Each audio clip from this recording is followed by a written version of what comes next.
Millionaire left his pregnant wife for an actress. Then his billionaire father chose her instead. Stay to the end as betrayal becomes justice. Subscribe for stories, and now begin. Take her name off the guest list, Grant Carrington said. She is no longer my wife. The words reached Lily before the cameras did. She stepped from the black sedan, 8 months pregnant, one hand beneath her belly, the other holding an ivory invitation printed with both their names together. Flashbulbs burst around her like white lightning. Across the crimson carpet, Grant stood beside actress Sloane Monroe, his palm resting possessively at her waist. Sloane wore a silver gown, a victorious smile, and the emerald necklace that had belonged to Grant's dead mother. Lily stopped breathing. The baby kicked hard. That necklace had vanished from their bedroom safe 3 nights earlier. Grant had blamed the housekeeper. Now it gleamed beneath 1,000 lights, pressed against another woman's skin. Stay with me, because before this night ended, the man who erased his pregnant wife would lose far more than a marriage. Grant turned toward the press as though Lily were merely an inconvenient shadow at the edge of his premiere. His smile was polished, practiced, expensive. Sloane represents the future of Carrington Studios, he announced. My marriage has been over for months. Tonight, we stop pretending. Reporters pivoted toward Lily instantly. She heard questions collide. Had she known? Was the baby Grant's? Would she contest the divorce? Lily's fingers tightened around the invitation until the heavy paper bent. 24 hours earlier, Grant had promised they would arrive together. He had even chosen her dress. Ivory, he said, looked forgiving on camera. Sloane lifted one jeweled hand, inviting the photographers closer. Grant deserves a partner who can stand beside him, she said sweetly. The insult landed softly, almost elegantly. Lily looked down at her swollen belly, then back at the woman wearing Margaret Carrington's necklace. Something inside her went still, completely silent. Grant mistook silence for surrender. He stepped nearer, lowering his voice only enough to make the cruelty intimate. Do not cause a scene, Lily. Sign the papers, take the settlement, and protect what dignity you have left. Her blue eyes lifted to his. You already spent it all, she whispered. For 1 second, Grant's smile fractured. Then applause erupted near the entrance. Not warm applause, nervous applause. The kind powerful people offer when someone more powerful has arrived. Heads turned. Conversations died.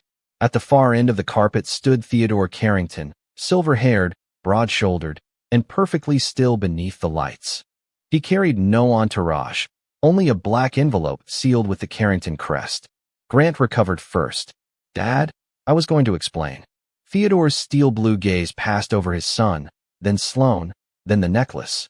Finally, it settled on Lily's bent invitation and the protective curve of her hand beneath it. Theodore walked past Grant without touching him. He stopped before Lily. His face did not soften, but his voice did. Were you told about tonight? Lily swallowed the metallic taste of humiliation. I was told I still had a husband. Around them, phones lifted higher. No one breathed at all. Grant laughed too quickly. This is a private matter.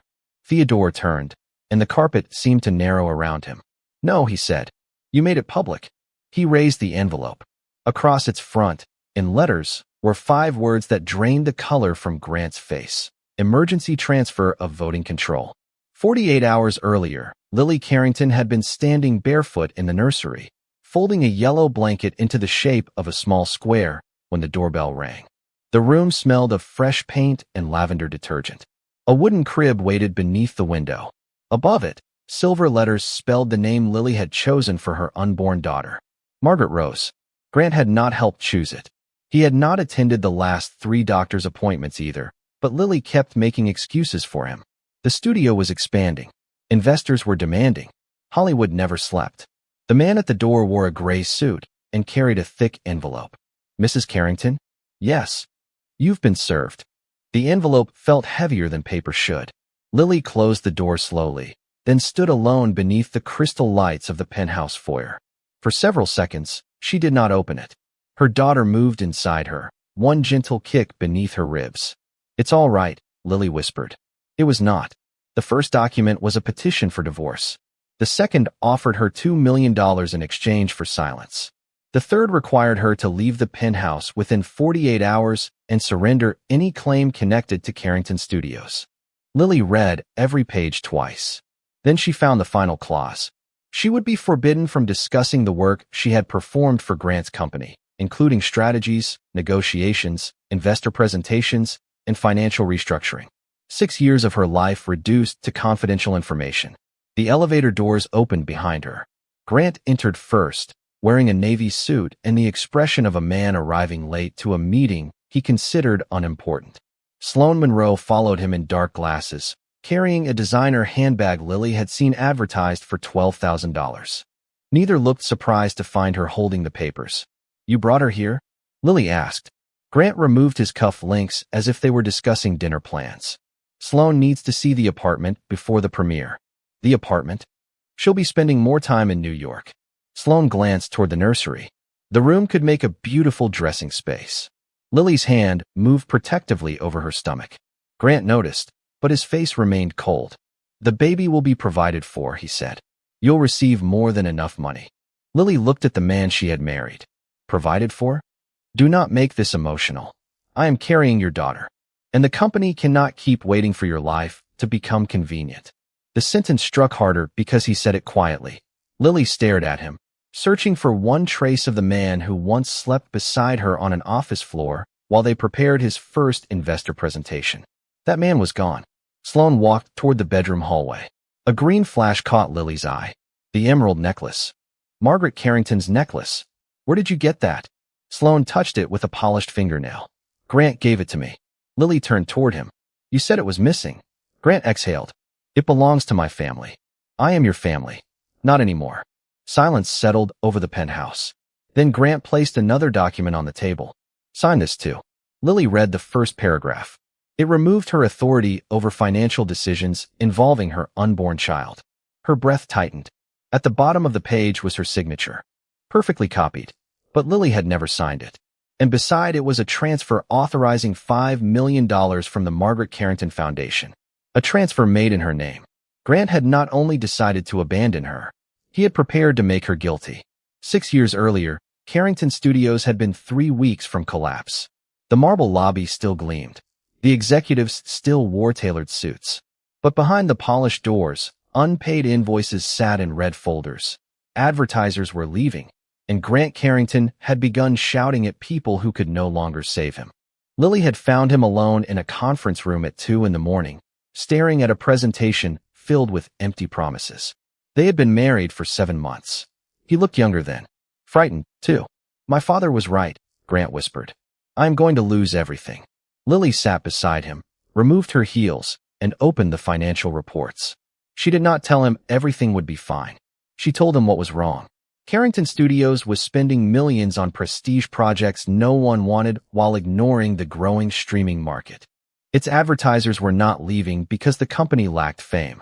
They were leaving because Grant had no audience data, no long-term strategy, and no reason for them to trust him. Lily worked until sunrise. She rebuilt the presentation, designed a subscription model, and created a recovery plan that cut waste without firing hundreds of employees. 3 days later, Grant presented her strategy to the board. He never mentioned her name. Theodore approved the rescue funding. Investors applauded. Business magazines called Grant a visionary. Lily watched from the back of the room and told herself that marriage was not a competition. When Grant succeeded, they both succeeded. That belief cost her more than money. Over the next 5 years, Lily negotiated advertising agreements, rewrote failed campaigns, and stopped Grant from buying a production company buried under undisclosed debt. She created the Margaret Carrington Foundation in memory of Grant's mother and built its first program for women raising children alone. Grant appeared in every photograph. Lily wrote every speech. "You are better at the work," he once told her, kissing her forehead. "I am better at making people believe it was mine." He had laughed. Lily had laughed too. Now, standing in the penthouse with the forged transfer in her hands, she understood that it had never been a joke. Grant had trained himself to take her ideas, her labor, and her silence. Pregnancy simply gave him an excuse to remove her completely. 3 months after Lily announced she was expecting, Grant stopped inviting her to meetings. He told the board she needed rest. He told investors she had become emotional.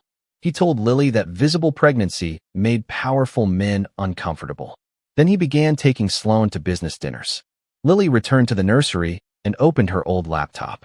The screen glowed against the darkening room as files appeared one by one. Contracts, presentations, private emails, and financial models written under her name before Grant copied them into his own accounts. Then she found the foundation records. $5 million had moved through 2 shell companies before reaching Silvervale Productions, the studio financing Sloane's next film. Lily stared at the date. The transfer had been approved the same morning Grant skipped their baby's anatomy scan. Her forged signature sat beneath it. But Grant had made one mistake. Hidden in the file history was the original author, Grant Carrington, and beside his name was a second one Lily had never expected to see, Sloane Monroe. The first contraction came while Lily was copying the foundation records onto a secure drive. It began as pressure beneath her ribs, then tightened around her abdomen until she could no longer breathe. The laptop slipped from her knees. "Not yet," she whispered, pressing both hands against her belly. Margaret Rose kicked once, hard enough to answer. Lily waited for the pain to fade. It did. Then another came 12 minutes later. Grant had canceled her access to the family driver before leaving with Sloane. When Lily called him, the phone went directly to voicemail. She did not leave a message. She packed the forged documents, the secure drive, and her medical card into a canvas bag. Then she requested a car and walked out of the penthouse without looking back. Rain streaked the windows during the drive to Cedars Sinai Medical Center. Because the penthouse, hospital, hotel, and premiere venue were all within Los Angeles, no air travel would be required. Every red light felt personal. Every movement of the baby became a question Lily was afraid to answer. In the emergency department, fluorescent lights washed the color from everything. A nurse placed monitors across Lily's stomach, while another checked her blood pressure twice. "You are having premature contractions," the doctor said. "Your daughter's heartbeat is strong, but you need rest. No stress. No public conflict. Nothing that raises your blood pressure." Lily almost laughed. Her entire life had become a public conflict. The doctor left, and Lily turned her phone face down. It vibrated anyway. News alerts showed Grant and Sloane rehearsing for the premiere. One headline called them Hollywood's newest power couple. Another described Lily as his estranged wife, though she had learned she was estranged less than 6 hours earlier. The door opened. Theodore Carrington entered without an assistant, lawyer, or security detail. His silver hair was damp from the rain. For once, the billionaire looked like an old man who had arrived too late. "I spoke to the chief physician," he said. "A private suite is ready upstairs." Lily stared at him. "I did not ask for one.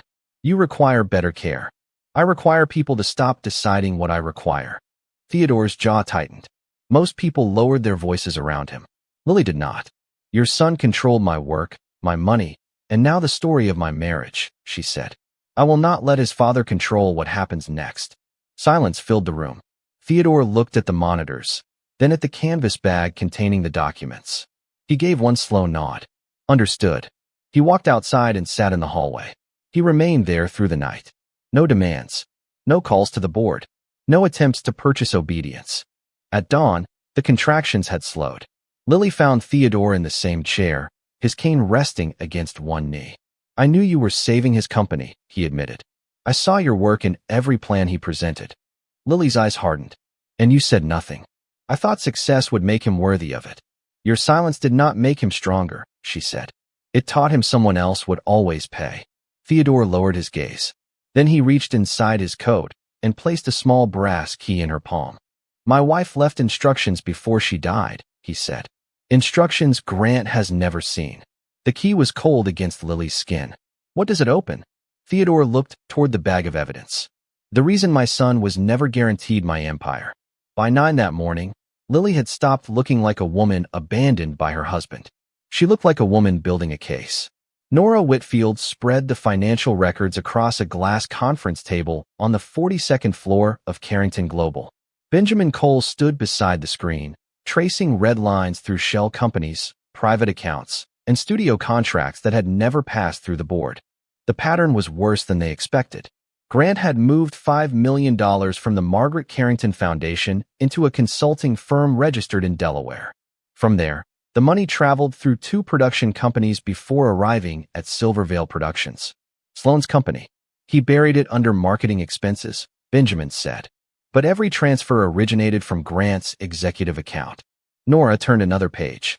And every authorization carries Lily's signature. Lily stared at the elegant imitation of her name. Grant had copied the curve of the L perfectly. He had even reproduced the small break she made between her first and last name. He had studied her signature carefully enough to destroy her with it. That realization hurt more than the affair. Nora placed a second folder beside the first. There is more. Inside were invoices for private flights, jewelry, hotel suites, and a 6-month lease on a Beverly Hills mansion. All paid through Carrington Studios. The emerald necklace Grant had placed around Sloane's neck was not the only gift purchased with company money. He used corporate funds to finance the relationship, Lily said, and charitable funds to finance her film, Benjamin replied. Theodore stood near the window, silent, his reflection trapped against the Los Angeles skyline. Remove him now, he said. Lily did not look up. Not yet. Nora opened another file. It contained internal emails from Grant's public relations director. The subject line read, Lily Containment Strategy. The campaign described Lily as emotionally unstable, overwhelmed by pregnancy, and increasingly disconnected from reality. Selected videos of her crying at home had already been edited. Anonymous sources were prepared to tell reporters she had become paranoid and difficult. Grant was not merely leaving her. He was manufacturing a version of her no one would believe. Lily read every page without blinking. Then Benjamin connected an encrypted drive recovered from the company server. We found this in a deleted audio folder, he said. It was scheduled for permanent removal tonight. A recording filled the room. Grant's voice came first. Once Lily signs the settlement, every missing dollar becomes her problem. A woman answered. And if she refuses? Then the press destroys her before the auditors arrive. Lily recognized Sloane's voice immediately. The room became still. Theodore's hand tightened around his cane. Nora stopped writing. Benjamin lowered his eyes. But Lily kept listening. Grant laughed softly through the speakers. Pregnant women cry. The public will believe anything if the footage looks convincing. Lily did not move when it ended. For 6 years, Grant had depended on her instinct to protect the company from scandal, protect employees from panic, and protect him from the consequences of his own decisions. Even now, part of her wanted to close the laptop, solve the problem quietly, and spare hundreds of workers from another public crisis. That reflex frightened her.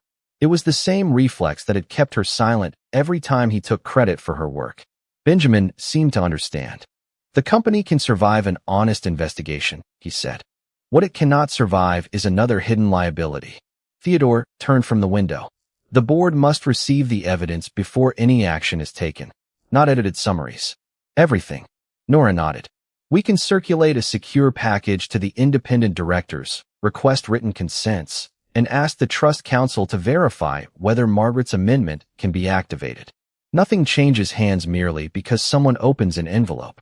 Lily looked at Theodore. And you will not tell them how to vote. His answer came without hesitation. I will tell them what I failed to stop. They will decide what duty requires. For the first time, Lily believed the plan might be more than a family performance. It might be a lawful process strong enough to outlast the cameras. The recording ended. The silence afterward felt colder than anger. Nora reached for her phone. This is enough to seek an emergency injunction, freeze the disputed accounts, and preserve the records for the proper authorities. Lily closed the laptop. No, 3 faces turned toward her. If we stop him now, he will deny everything, she said. He will blame an employee, dismiss the recording as manipulated, and hide behind his name. You want him to complete the lie, Nora said. I want him to say it in public. Benjamin checked the clock. The premiere begins in 36 hours. Then let him believe he still controls the stage. A notification appeared on Lily's phone. Unknown number. One message. I have the complete recording. What will you give me for it? Beneath the words was a photograph of Sloane wearing Margaret's emerald necklace. Lily looked at Theodore. Sloane knows he lied to her too. Theodore's expression hardened. Pay her. Lily slowly locked the screen. No. I will not buy the truth from the woman who helped him bury it. Sloane chose a private suite above the Beverly Wilshire, the kind of room designed for people who feared being overheard. When Lily entered, the curtains were closed. No assistants waited outside. No publicist hovered near the door. Only Sloane sat beside a table of untouched champagne, wearing black silk and Margaret Carrington's emerald necklace. You came alone, Sloane said. So did you. Lily remained standing. At 8 months pregnant, every step carried weight, but nothing in her posture asked for pity. Sloane lifted her phone. The full recording is here. 23 minutes. Grant explains everything. How much? A small smile touched Sloane's mouth. You understand business. I understand extortion. The smile disappeared. Sloane poured champagne for herself. Grant told me your marriage had been dead for 2 years. He said you refused to accept it because of the baby. And you believed him? I believed what was useful. The honesty was almost refreshing. Lily placed a folder on the table and slid it forward. Inside were copies of the shell company transfers, the fraudulent stock agreement, and the contract Grant had promised would give Sloane a seat on the Carrington board. Sloane read the first page, then the second. By the third, the color had left her face. This says he never controlled those shares. He did not. He told me the transfer was already approved. He lied. Sloane looked at the necklace resting against her chest. He said his father wanted me to represent the family. Theodore had never heard your name until 3 weeks ago. For the first time, Sloane looked less like an actress and more like a woman discovering she had performed in someone else's script. What do you want? She asked. The truth. That is not an answer. It is the only one you are getting. Sloane stood and began pacing. If I give you the recording, my career is over. If you keep it, your freedom may be. The word stopped her. Lily opened the folder to the final page. It showed Sloane's company receiving money from the Margaret Carrington Foundation. I did not know that money came from charity. But you knew Grant was married. Sloane's eyes flashed. He said you were finished. I was pregnant. That does not make you innocent. No, Lily said quietly. My choices do. Silence settled between them. Sloane looked toward the dark windows. Grant promised me the studio, the board seat, the premiere, all of it. He promised me a marriage. The sentence landed without anger. That made it heavier. Sloane returned to the table. I want immunity. I cannot offer that. Then money. I will not buy the truth from the woman who helped him bury it. Sloane laughed once, bitterly. You think you are better than me. Lily's blue eyes held hers. No. I think tomorrow you get to decide whether you become better than what you did. She pointed to the folder. You can walk onto that stage and tell the truth yourself. Or you can stand beside Grant while the evidence tells it for you. Sloane's hand moved to the emerald necklace. Lily watched her fingers close around it. That belonged to Margaret Carrington, she said. A woman who built her name by protecting people with less power than she had. Sloane unclasped the necklace. For one moment, it rested in her palm like a verdict. Then she placed it on the table between them. Do not mistake this for an apology, she said. I do not. Lily turned toward the door. Behind her, Sloane called out. What happens if I choose him? Lily stopped, but did not look back. Then tomorrow night, everyone will know exactly what you chose. Hours before the premiere, Lily returned to Cedars-Sinai for a second examination. The contractions had not returned, her blood pressure had stabilized, and the baby's monitoring remained reassuring. The obstetrician still advised caution. Lily agreed to remain seated whenever possible, limit her time at the event, keep transportation waiting, and return immediately if she felt pain, dizziness, bleeding, or regular contractions. The ballroom was less than 15 minutes from the hospital. A private nurse retained by Lily, not by Theodore, would wait nearby. Only after those conditions were settled did Lily make her decision. Hours later, Lily stood before a mirror in the ivory gown Grant had selected for her humiliation. She smoothed one hand over her belly. On the table beside her lay Margaret's necklace. Across the city, Sloane still had the recording. And Lily had no idea which woman would walk onto that stage beside Grant Carrington. The applause began before Grant finished speaking. Under the gold lights of the premiere stage, he stood beside Sloane Monroe with one hand resting at her back and the confidence of a man who believed the ending had already been written. Tonight is not only the beginning of a new film, he told the investors, reporters, and celebrities gathered beneath the chandeliers. It is the beginning of a new chapter for the Carrington family. Sloane smiled for the cameras. Then the screen behind them changed. Lily appeared in a hospital room, crying beneath fluorescent lights. Another clip showed her shouting Grant's name in the penthouse. A third caught her gripping the edge of a table while 8 months pregnant. The footage had been cut carefully. Fear looked like instability. Pain looked like rage. Grant lowered his voice with practiced sorrow. My wife has been struggling for some time. For her health and the safety of our child, she has chosen to step away from the company and from our marriage. The doors opened. Every camera turned. Lily stood beneath the entrance lights in the ivory gown Grant had chosen for her humiliation. Margaret's emerald necklace rested against her throat. One hand supported her belly. The other held no documents, no microphone, no weapon except the truth. Theodore walked several steps behind her. He did not lead her. He did not touch her. Lily crossed the ballroom alone. Grant's expression tightened. "You should be resting." "I did," she said. "Now play the original footage." A murmur passed through the room. Grant laughed. "This is exactly the behavior I warned everyone about." Nora Whitfield stepped from the crowd. "The unedited files have been authenticated." Benjamin Cole joined her beside the projection system. The screen flickered. The first full video showed Grant shouting at Lily before she began crying. The second revealed him taking her phone and blocking the doorway. The third showed Lily in pain while Grant demanded she sign financial documents. Then the images disappeared. Bank records replaced them. $5 million from the Margaret Carrington Foundation. 3 shell companies. 1 final destination. Silver Veil Productions. Reporters began shouting questions.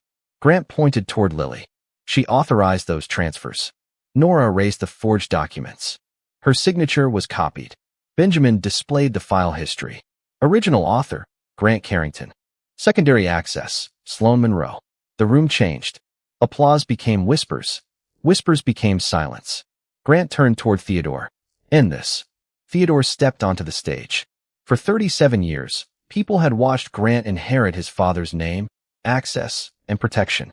He expected all 3 again. "You cannot choose her over your own son," Grant said. Theodore looked at Lily, then at the financial records glowing behind her. "I am not choosing her over my son," he replied. "I am choosing the truth over the man my son decided to become." He opened the black envelope. The emergency trust amendment was activated immediately. Grant's voting authority was suspended. His position as CEO was frozen pending investigation. Under the trust documents Margaret had signed years earlier, Theodore could nominate an independent interim voting trustee only after a majority of the board approved an emergency resolution. The directors had reviewed the authenticated evidence before the premiere and voted in writing. Temporary voting authority, not ownership of the company, now passed to the trust's appointed interim representative, Lily and Carrington. The ballroom erupted. Grant stared at her as if the woman he had dismissed had become someone new. She had not. He had simply never looked closely enough. "This is manipulation," he shouted. "She used the baby to turn you against me." Lily stepped toward the microphone. "I did not ask for your father's empire. I asked you not to steal from women who needed help." Grant opened his mouth. A second voice stopped him. "She is telling the truth." Sloane moved away from his side. In her hand was a phone. On its screen waited 23 minutes of recorded confession. Grant's face emptied. Sloane placed the phone beside the microphone. "You lied to both of us," she said. Then she pressed play. Grant's voice filled the ballroom before his confession did. At first, he sounded amused. "Once Lily signs the settlement, every missing dollar becomes her problem." Then came the rest. He described the forged signature, the shell companies, the plan to remove Theodore from the board. He laughed about using Sloane's fame to win investors, then abandoning her after the film secured distribution. 23 minutes. That was how long it took Grant Carrington to destroy the man he had spent 37 years pretending to be. No one interrupted the recording. Not the reporters. Not the investors. Not even Theodore. When the final sentence ended, the silence felt heavier than any verdict. Grant reached for the phone, but security stepped between him and Sloane. "You recorded me," he whispered. Sloane's face remained still beneath the stage lights. "Because I never trusted you. You knew about the money. I knew you were hiding something. I did not know you were stealing from a foundation." Nora approached with 2 investigators waiting near the ballroom entrance. "Mr. Carrington, you are required to preserve all financial records and surrender access to company systems." Grant looked toward Theodore. "Dad." The words sounded small now. Theodore did not move. For years, he had rescued his son from failed deals, reckless decisions, and public embarrassment. Each rescue had been called love. Now he understood it had only delayed the consequence. "You made this family name your shield," Theodore said. "Tonight, it becomes evidence." The 2 investigators did not arrest Grant in the ballroom. and no one declared him guilty on the strength of a dramatic recording alone. Nora made that clear when reporters demanded an answer. The board had preserved the devices, frozen internal access, and referred the evidence for independent forensic review. Any criminal charges would depend on authenticated records, witness statements, and decisions made by the proper authorities. For Lily, that distinction mattered. Justice was not a crowd shouting the right name. It was a process that still worked after the crowd went home. By midnight, the recording had spread across every major news platform. Millions watched the moment Theodore suspended his only son and placed temporary voting control in Lily's hands. But Lily did not celebrate. 3 days later, she filed for divorce. She rejected Grant's private offer of $10 million and refused the confidentiality agreement his attorneys placed before her. 6 weeks later, after reviewing the parents' conduct, living arrangements, and the child's immediate welfare, the family court granted Lily temporary primary physical custody. Grant received a structured visitation schedule subject to further review while the financial investigation continued. Grant resigned from Carrington Studios before the board could formally remove him. Sloane lost 2 film contracts. She also surrendered the money her company had received and agreed to testify. It was not redemption, but it was responsibility. Lily spent the final weeks of her pregnancy rebuilding the Margaret Carrington Foundation. She created emergency legal services for women whose partners controlled their money, housing, and access to attorneys. Theodore offered her the executive suite. She chose Margaret's smaller office instead. When her daughter was born, the first sound Lily heard was not applause, cameras, or courtroom doors. It was a cry. Strong. Alive. She named her Margaret Rose Carrington. Theodore held the child only after Lily placed her in his arms. The billionaire who had commanded boardrooms for 40 years looked down at his granddaughter and wept without hiding it. During those months, Lily also refused the easy story reporters offered her. She would not describe herself as the woman who had taken Grant's empire. She had accepted temporary authority because employees, donors, and families depended on decisions being made while the board searched for permanent leadership. She hired an outside compliance firm, separated the foundation from the studio's operating accounts, and required 2 independent approvals for every charitable transfer. She restored the names of women whose work had vanished from old presentations, including several who had left the company believing their contributions did not matter. Theodore attended the first compliance meeting but did not sit at the head of the table. When he tried to apologize again, Lily stopped him. "An apology matters," she said, "but a changed system matters longer." Theodore accepted the correction. At 71, he was learning that regret was not leadership unless it altered what happened next. Months later, Lily entered Grant's former conference room. His nameplate still rested at the head of the long table. She removed it. Benjamin asked whether she wanted her own name placed there. "No," Lily said. She ordered the table replaced with a round one so no person could disappear behind another's title. Theodore watched from the doorway. "You could inherit all of this someday," he told her. Lily looked through the glass walls at the employees returning to their seats. "I never wanted to inherit an empire," she said. "I wanted the people inside it to stop paying for the men who controlled it." Grant had spent his life waiting to receive his father's power. Lily earned something he had never understood: the right to be trusted with it. The following morning, before Lily entered her first official meeting as interim trustee, she called the nursery nurse who had helped her during the final weeks of pregnancy. The nurse asked whether she had slept. Lily almost answered with the polished confidence she had used around investors for years. Instead, she told the truth. She had slept for 2 hours, awakened afraid, and checked the baby monitor even though Margaret Rose was still beside her. The nurse reminded her that safety did not always feel safe at first. Sometimes the body continued expecting danger after the danger had passed. Lily carried that sentence into the boardroom. She understood then that rebuilding a company and rebuilding a life required the same discipline. Identify what had failed, protect what remained, and refuse to call silence peace.